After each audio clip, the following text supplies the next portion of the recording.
China is one of the 21st century's most consequential nations.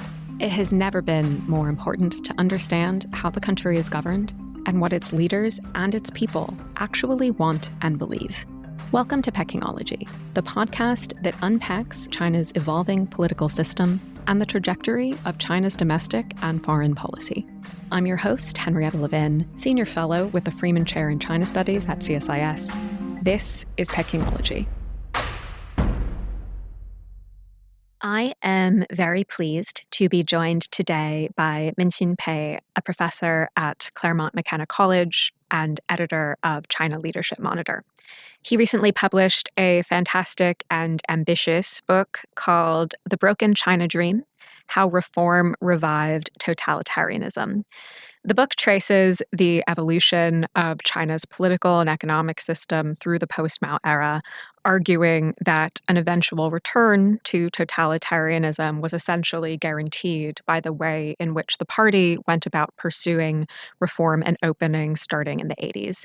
It's an incredible book. The argument itself is very compelling, but the book is also a rich historical study of how Chinese elite politics have evolved over the past few decades. Minxin, thanks for coming back on Pekingology. Thank you very much, Henrietta, for having me. We like to start all of our episodes with a question about how our guests came to be China experts, but you already talked about that when you came on the show last year to discuss your last book, The Sentinel State, and everyone should listen to that if you haven't already. We'll link it in the show notes. So today, I'm hoping to start on a slightly more theoretical level. You mention at the end of the book, in the acknowledgements section, that you've gone through a significant evolution of your own thinking about the fate of China's reform and opening from your early days as a political scientist to now. Could you briefly tell us how you used to think about reform in China going back to your 1994 book, From Reform to Revolution, and how and why your perspective has evolved to the point that we see today in book number 5, The Broken China Dream? I started out being quite optimistic about China. Like most people, what was happening in China in the early 1990s gave us some hope that China could actually go down a very different path toward a more prosperous but also freer society, that is, through the path of economic modernization. My first book was a comparison of the reform in the Soviet Union, which ended in the collapse of the Soviet Union. Not exactly a very happy outcome for many Russians. Today, they still are very bitter about the chaos. I think it was a very happy outcome for the world because we saw the dissolution of an empire and the regaining of freedom for hundreds of millions of people. But in the late 1980s and early 1990s, there was a very heated theoretical debate about which path is the better path away from communism. Deng Xiaoping had one path. Gorbachev chose another path. So in the early 1990s, I think the prevailing wisdom was that the Chinese path was the more sensible one. I think still today somebody would find that argument still persuasive. So my first book was comparing two different paths, and it was quite positive, the Chinese path. I genuinely believed that economic reform could open social space, could open political space, not directly, and by changing the entire economic system, by moving economic resources away from the state to the Chinese private sector, then over time, Chinese society would gain more power over the Chinese state. So that was the optimistic take in the early 1990s. Then, after about my second book called China's Trapped Transition, The Limits of Developmental Autocracy was actually a rejection of that optimistic thesis. That was written in the early 2000s after Hu Jintao came to power. So the first book was finished 1994. So about 10 years later. So I was observing whether the developments I was hoping that would happen in the subsequent decade did happen. What I saw discouraged me. That is, in the Hu Jintao era, economic reform began to slow down, and political reform, there was some in the 1990s and in the 1980s, like village elections, Anybody still remembers them? More autonomy for the National People's Congress, local People's Congress, more civil society, more legal reform. But by the early 2000s, these things had ground to a halt. So I developed the thesis. I coined the thesis of trapped transition. The central idea is economic reform under one-party rule would eventually lose momentum because the ruling elites would no longer have the same compelling incentives to reform as Deng Xiaoping did because they were under less pressure to change the system.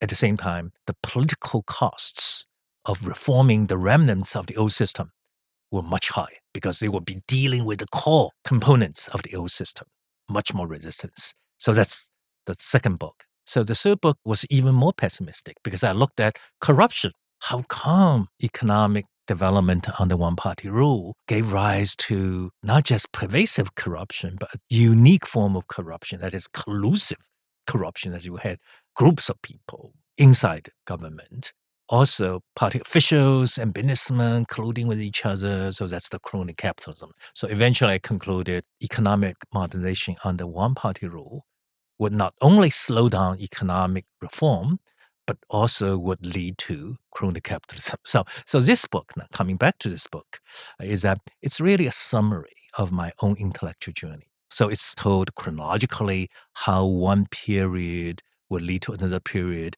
and I try to uncover, explain the underlying logic between each different distinct period. Diving into the book, to start in the 80s, in your view, what were the economic and political institutions of totalitarianism that were in place at that time? And how did Deng's economic and political reforms interact with those institutions? Yes. The 1980s, when you look back, was a very unique decade. In the book, I call this the decisive decade because what happened in the 1980s actually created conditions for later developments, but also limited options for future leaders. Also, the 1980s was the only decade in which China had multiple paths. The least realistic was actually the liberal path, but the other two paths was the sort of Deng Xiaoping path, which is neo-authoritarian rule, one-party rule, but fortified with capitalist economic development. Then you had the much more traditional path advocated by hardliners like Chen Yun. They advocate a return to the 1950s. So this is some overview of the 1980s. So in terms of political institutions, what happened in terms of political institutional change was that Deng Xiaoping decided that he would not want to dismantle the totalitarian institutions, which would mean party control of the government, party control of the military, party control of the judiciary, party control of information, party control of ideology. That is sort of the traditional components of totalitarian rule would be maintained. But Deng, being very pragmatic, said, okay, we're going to preserve the institutions, but we're not going to continue the practices. There is a real distinction between totalitarian institutions and totalitarian practices. This is very similar to the post-Stalinist Soviet Union and the Eastern Bloc in the 60s, 70s, that they kept all the key components of a totalitarian system, but they did not do the kind of personality cult, mass terror campaigns, as was the case under Stalin's rule. So in the 1980s, you had a very weird combination. That is, the totalitarian system was maintained. It was dormant. Totalitarian practices were suspended. But this meant that at some future point, if the leaders wished to, they could always revive the practices. They could rely on the same underlying totalitarian institutions. I mean, we saw this happen in the Xi Jinping era. The 1980s, as I said, was a period in which the liberal path was possible, but eventually did not happen. That's because at that time, two very unique individuals, Hu Yaobang and Zhao Ziyan, genuine liberals, were in charge of the party's day-to-day affairs. They did not have the ultimate decision-making authority, but they were on the front lines, managing the party's day-to-day affairs. So they managed to create an atmosphere of relative tolerance. The 1980s, in retrospect, is the freest decade in post-1949 China. And we've not seen a similar decade. And that's really because of these two leaders. And also there is one episode which is not very well known in the West. That is between 1986 and 1987, Deng Xiaoping asked Zhao Ziyang to design a blueprint for genuine political reform. For political reform, Deng wanted serious administrative reform to make the system work better. But Zhao Ziyang took the mandate, and he genuinely tried to change totalitarianism. The blueprint has never been published, but based on the recollections of the participants in the process of designing that program, he wanted to change the totalitarian system into an authoritarian system. Today was, what's the difference? It's actually a big difference because there were no cases of a successful transformation through reform of a totalitarian system into a democracy. There were many, many cases of transforming an authoritarian regime into a democracy. So it has to be done in two steps. So Zhao Ziyang and his chief advisor, Bao Tong at the time, devised that program talking about a lot of the things that would actually dismantle the totalitarian state. Deng Xiaoping took a look at the program and didn't like it. So he ostensibly said it's okay, but he did not push it. So the party did not adopt it in late 1987. So there was one chance, but they blew it. On the economic side of the ledger, while we're in the 80s, you highlight the importance of the decollectivization of agriculture for creating a real private sector in China, in that decollectivization created entrepreneurs by freeing up labor and capital by allowing peasants to save money. And this increasingly allowed, as you point out in the book, China to, you say, grow out of the plan. Or, in other words, achieve growth without reforming or even de-emphasizing the state sector and SOEs. So how did that dual-track transition play out, and how did it constrain future policy? The dual transition, the dual track, that is, there is a state-owned track, which is highly inefficient. There is a new private sector-driven track, very efficient. That happened actually not by design, but by accident, because when they decollectivized agriculture, which in itself was a revolution from below, Deng Xiaoping got supported us very late in the game. Once they decollectivized agriculture, several unanticipated but very positive developments occurred. One is because the decollectivized agriculture was a lot more efficient, so they did not need a lot of labor. So what do you do with surplus labor? And second, among surplus labor, you had a lot of entrepreneurs. So there's a supply of entrepreneurs. And then because the decollectivized agriculture was more productive, peasants had savings. So you had capital, you had labor, you had entrepreneurs. So that created, and at that time, also the Chinese economy was a shortage economy in consumer goods. So there was market demand for consumer goods. So rural industry, the private sector, emerged because of that. It was not planned. And because it operated in this no man's land, economically speaking, it did not really face that much competition from the state sector because the state sector did not have the capacity to compete with the private sector. So they grew very fast. And over time, I think by the end of the 1980s, they already produced roughly the same amount of industrial output.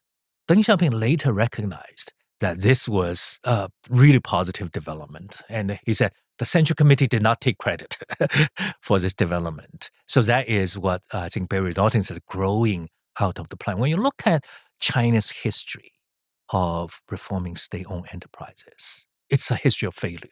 So now how this development constrained the later development, that is because reforming state-owned enterprises is always politically difficult because this is where the so-called Leninist commanding heights are located. But because the development of the private sector delivered this sustained period of growth, the Chinese Communist Party did not have the burning incentive or the courage to deal with a very difficult political task. So over time, the task became even more difficult. And because the party controlled the allocation resources, so what happened is that they would use the private sector's efficiency through the fiscal system, through the banking system, to subsidize the state-owned enterprises. So we have this very paradoxical development that is the state sector is kept alive today. But the state sector today is actually very big. We're talking about 25-30% of GDP, and the Chinese GDP is roughly 20 trillion. So we're talking about roughly $6 trillion economy. And it's all in vital sectors. So today, the state sector is tied in with the Communist Party's own survival. So that makes reforming even harder. So I think in the early 1980s, probably it was easier to reform at that time than today, because today, if you reform this, and political risks are much, much bigger. So you have this problem of a very dynamic sector existing along an extremely inefficient sector, which happens to be the economic foundation of one-party rule. So the decision to avoid dealing with the more difficult problem of reforming the state-owned sector made the state sector almost impossible to reform in the future. And you've mentioned that the 80s may be the only period of time during which different paths really were available to China's development path. And those options start to close down definitively, of course, in the wake of the 1989 Tiananmen protest and the massacre that followed, in part, as you mentioned, because of the ejection of liberals from the party and the government. And they've never really returned. I wonder, do you think China's path could have looked meaningfully different if Hu Yaobang died a few years later? No, it's not Hu Yaobang. I think Hu Yaobang probably he could not be salvaged, because when Deng got rid of him, it was end of 86, early January 87. I think we really need to look at Zhao Ziyang. That is, now just imagine Zhao Ziyang did not go to North Korea. It's actually the turning point of Zhao Ziyang went to North Korea. And when he was away, Li Peng organized this political Politburo standing committee meeting. And then he went to Deng Xiaoping, and Deng Xiaoping said a bunch of things, very, very tough, hardline. Li Peng took notes, got them published in the infamous April 26 editorial. So had Zhao Ziyang not gone to North Korea, this would not have been published. And subsequent student protests, their explicit demand was the retraction of the editorial. It was impossible. So Zhao Ziyang had to work very hard to get up. So I think had Zhao Ziyang survived, even though I think he was politically precarious, he did not lose Deng Xiaoping's confidence before the trip. So had he survived, because he would be the party chief for 87, 92. So the person who would succeed him would be Hu Qili, another liberal, who voted against martial law.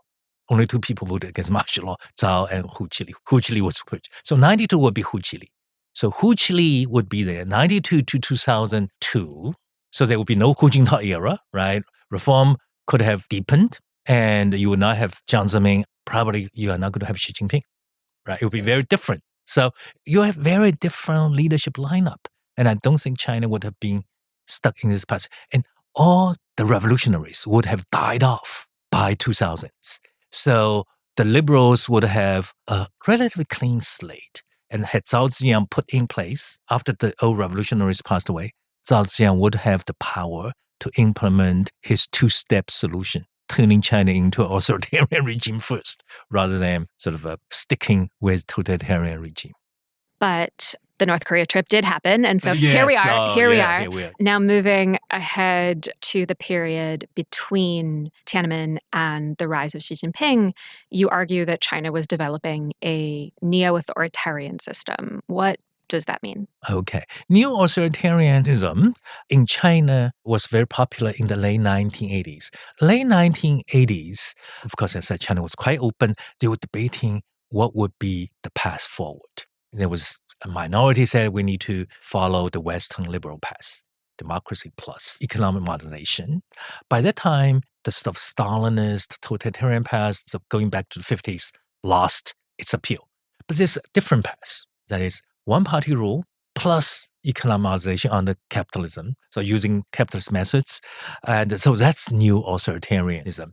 Empirically, they pointed to various success stories of East Asia, the Four Tigers. Taiwan, South Korea, Singapore, Hong Kong, all of them developed without democracy. So the idea was capitalism plus enlightened dictatorship could produce economic miracles. And that was Deng Xiaoping's idea all along in the book. Zhao Ziyan checked with Deng Xiaoping. Deng Xiaoping said, oh, that's my idea all along, but I don't want to talk about it. So Deng Xiaoping had that vision. He was firmly convinced that only the Communist Party could mobilize the resources, maintain stability, and make tough decisions. His biggest objection to democracy was that democracy could not get things done. So now the formula for success is one-party rule plus capitalist economic development. So that's neo-authoritarianism. When Deng was alive, when he was in power, it was a concept, not even proven concept. Well, proven elsewhere, but in China it was sort of a concept. Who actually turned this vision into reality was Jiang Zemin. He's received much less credit for turning Dengism, Dengist concept of neo-authoritarianism, into an actual political order and a set of policies, not in one stroke, but through trial and error. So over time, in the 1990s, Jiang Zemin and his politically conservative but technically quite competent colleagues developed a set of survival strategies for the Communist Party to deal with a fast-changing society, globally connected through economic integration with the West. Now we know what their playbook was. It is you focus on economic development, performance legitimacy, you cultivate nationalism as an additional source of political legitimacy for the support, you toughen social control, but not excessively, so that you prevent internal opposition. Then you co-opt social elites to broaden your base. And in the meantime, you keep control of the state-owned sector. So this is the survival strategy. And it worked for 2 decades. So the post-Tiananmen era, roughly 1992, Deng Xiaoping's visit to southern China, and then the rise of Xi Jinping, the end of 2012, these 2 decades were the golden era of Chinese communism because they had prosperity, they had relative political stability, they did not have any massive purges. The relationship with the outside world was relatively peaceful, stable, and cooperative. Now they have none of that. So that was the neo-authoritarian era. I'm not saying that neo-authoritarian era was sustainable. It contained its own seeds of demise because toward the end of the Hu Jintao era, that neo-authoritarianism could no longer be sustained because economic reform was not happening. So productivity was slowing down. They had to rely on bubbles to sustain economic growth. Politically, corruption became very rampant. And society, thanks to modernization, became much more assertive in terms of challenging one-party rule. And within the party, you had strong-willed characters like Bo Xilai and others who saw an opening. So the post-Tiananmen era, that kind of political harmony within the party was really becoming very, very fragile. Then you have the Xi Jinping era. So that's the sort of the story of neo-authoritarianism. And in this neo-authoritarian interregnum, you see the very limited political reforms instituted by Deng continuing to basically hold, even though, as you point out, there is no real enforcement mechanism. And so recognizing those constraints are about to fall apart as soon as we get to Xi. Why do they hold? Why are they effective for at least those 2 decades? 2 decades is a very strange decade because today we saw this full regression into totalitarian rule in China. Then you say, what happened in the post-Tiananmen era? My answer is that for about 2 decades, they had a very fragile but still effective balance of power. At the very top, you had equally matched political factions. They would not allow one faction to dominate. So they had all kinds of deals. This system was quite corrupt, but what happened was that they managed to maintain internal peace. So let me just give you one example. Jiang Zemin. When Jiang Zemin became the party chief, after Deng died, he was really first among the equals. So when you look around him, who do you see? You see Li Peng, not exactly pushover, his own power base, conservative. You see Zhu Rongji, very capable, highly respected. And you see another person called Qiao Shi, who actually outranked Jiang Zemin for most of his career, was once the chief of organization, the chief for internal security. These were not pushovers. So Jiang had to share power with them. And now when you look at the Hu Jintao era, he had to share power with Jiang's supporters on the Politburo Standing Committee. So he was sort of hemmed in. He could not do, even if he wanted to, the kind of things Xi Jinping later actually did. So even though checks and balances would be a bad word in this that's political what environment, it seems like if effectively there's an authoritarian iteration of checks and balances that persists during those 2 decades. Totally. I call this multipolarity with Chinese characteristics. So now moving ahead to 2012, Xi Jinping is appointed general secretary. Everything starts to change again. I appreciate that the book almost marvels at the speed with which she breaks collective leadership, especially when we remember he was ostensibly a weak figure, lacking a real power base. He was a compromise pick. So how did she so rapidly remake the political scene? First, I want to make the point that what she did to the Communist Party in China since the end of 2012 was totally unanticipated by the party itself. Had party leaders foreseen Xi's sort of later behavior, he would not have been appointed. So now the interesting question is, how did that happen? How did she dismantle the post-Tiananmen order, the Neo-authoritarian order, and replaced it with a form of totalitarian order so easily? Then you have to go back to Deng Xiaoping. Look at what happened in the 1980s. So these are the things that happened. As I said, Deng Xiaoping ended totalitarian practices, but he preserved totalitarian institutions. The system was intact. You could actually revive the system very easily. My analogy is that the system was like this machine with its power source cut off, but it was not dismantled. So all you need to do is to flip back power and it would spring into action. So one thing that he preserved the system, he made it very clear that any reform could not touch his bottom line, which is so-called 4 cardinal principles. One of them is people's proletariat democratic dictatorship. How can you call it but that's really sort of coercive power controlled by the then one-party rule. So that's one. The other is that Deng and his colleagues genuinely did not want to see another Mao. They were terrorized by Mao. So they wanted to put in a system that would prevent the rise of a future strongman. However, they did not devise clear enough provisions, rules, norms.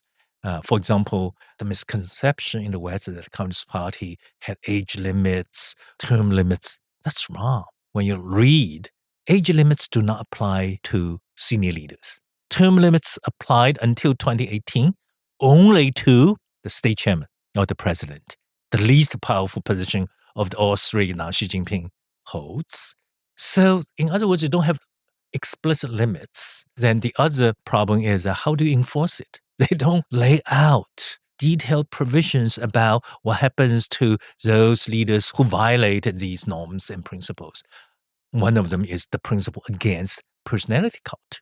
And then third is the thing was so dead set against liberalization, democratization, that within Chinese society, within the Chinese state, they don't have so-called third-party enforcers, an independent judiciary, like civil society, like opposition party. So the conditions you need in order to prevent the return of a Mao-like figure exist on paper only. They do not exist in reality. So when Xi Jinping came back, he tested against that edifice. It crumbled. And then, of course, any politician, initial success would lead to future success. So all he needed to do is to systematically push against the post-Tiananmen order, dismantle it piece by piece. So by 2018, when he abolished the presidential term limit, he was effectively sort of the second coming of Mao, so to speak. And you often refer to the Xi era not only as totalitarian and not as neo-Maoist, but as neo-Stalinist. Yes. And in some ways, it's clear why you would go in that direction. For example, the perpetual purges that are a key feature of Xi's rule are certainly reminiscent of a Stalinist era. But if you were to ask a random person in China about their experience of government, maybe outside of Xinjiang and Tibet, and compare that to a resident of Stalin's Soviet Union, I think you'd see vastly different experiences, vastly more personal freedom, at least in certain contexts in China. And of course, it's also interesting that you went with Stalin rather than Mao. So I'm just wondering how you reached this conclusion that Xi is walking ultimately in Stalin's footsteps. Okay. First, I want to distinguish Xi from Mao. Xi is obsessed with stability. Mao delighted in chaos. So Xi would rely on state coercion. Mao would rely on mass movement as the primary instrument of policy. So you often hear in comments in Washington that certain elements of Xi's rule are like reminiscent of the Cultural Revolution, when you see forced confessions, that kind of thing. But it sounds like you're saying it's really the opposite. It's the opposite, because I think she would never allow Cultural Revolution type chaos. Actually, it's reminiscent of Stalin's show trial. You look at those confessions, and unfortunately, we don't have TV footage of the show trials in Moscow, in the Soviet Union in the 1930s. So why sort of he's closer to Stalin than to Mao? It's always, he's not a replica of Stalin. First, I think, I'm not saying he's totally unlike Mao. He liked Mao in the sense that he liked personality cult. And Stalin shares that. So you tick that box. When you look at Mao, Mao did not like constant purge. Mao liked just one big purge, the Cultural Revolution. Stalin was constant purge. Xi Jinping is perpetual purge. So that's another one. And another thing that would put him sort of closer to Stalin than to Mao, that is foreign policy ambition. Mao did not have the foreign policy ambition because China did not have the power. Stalin had the one, and now Xi Jinping has clearly a far more ambitious foreign policy agenda than any Chinese leaders before him, and it's because of China's power. So that's, I think, on these three sort of points, he's closer to Stalin than to Mao. I hate to use, but I have to use words like Stalinist and Neo-Stalinist. We just don't have good enough words to describe that kind of individual. In the book, I try to make some modifications, subtlety, nuance, so that we know he's similar but not identical. Charting his own path as well. Your book tackled modernization theory in a really interesting way.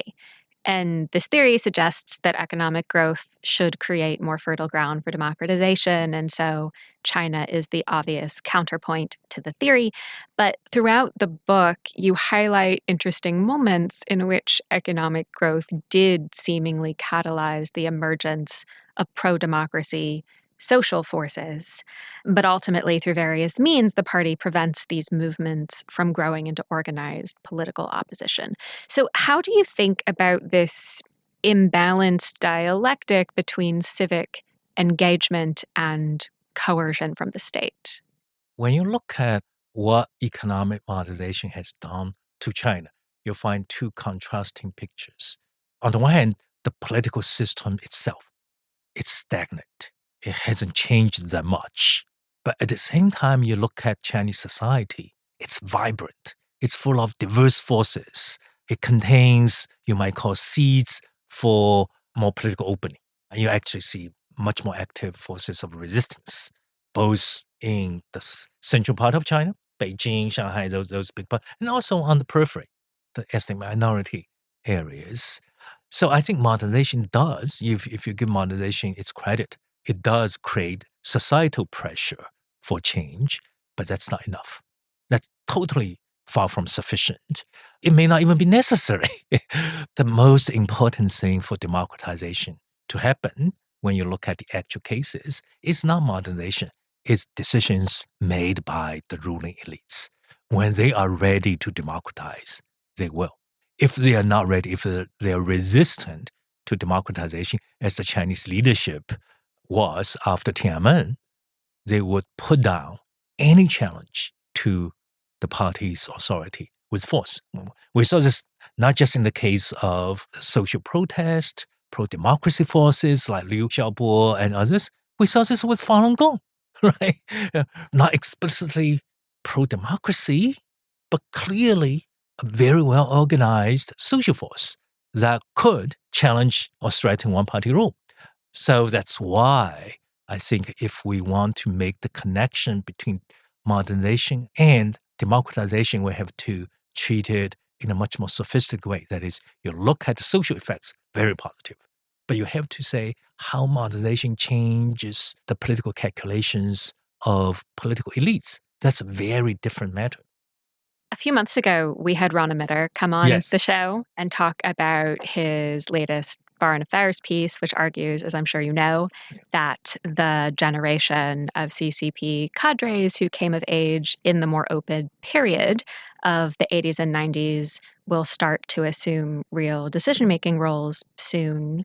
And as a result, we may see the party return to a less totalitarian, still authoritarian, but more open version. Is that what you would expect to see?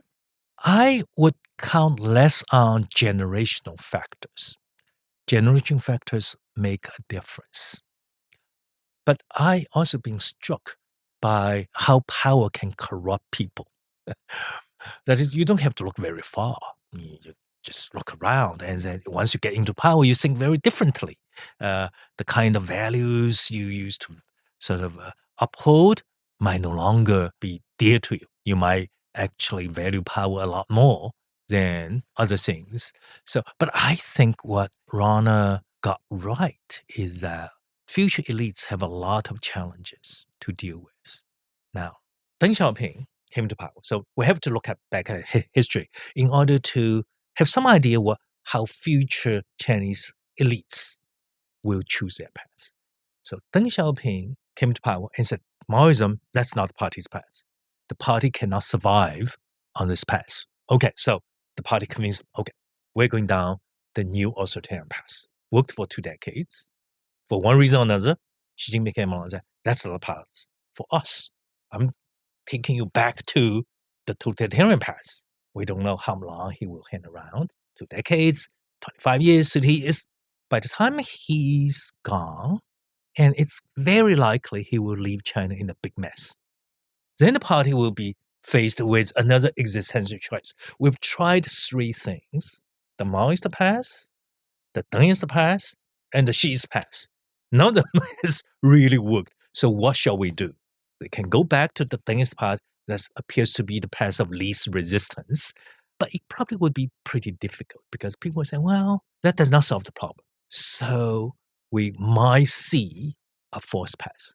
What that is, I don't know, but because they've tried 3 business strategies, none of them has delivered sort of long-term, enduring, what should I say, peace, security for them. So they may have to. So I think it's right to sort of look at how future elites will do. Most likely, they're not going to be driven by their values, but by their existential need for survival. I think we'll have to wrap there. Thank you so much for coming on the show.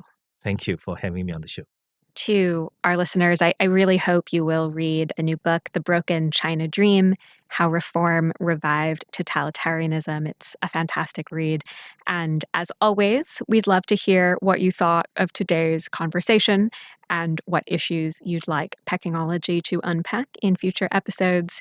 You can send your ideas to pekingology@csis.org. If you're new here, we hope you will subscribe, and we'll be back in your feed in 2 weeks.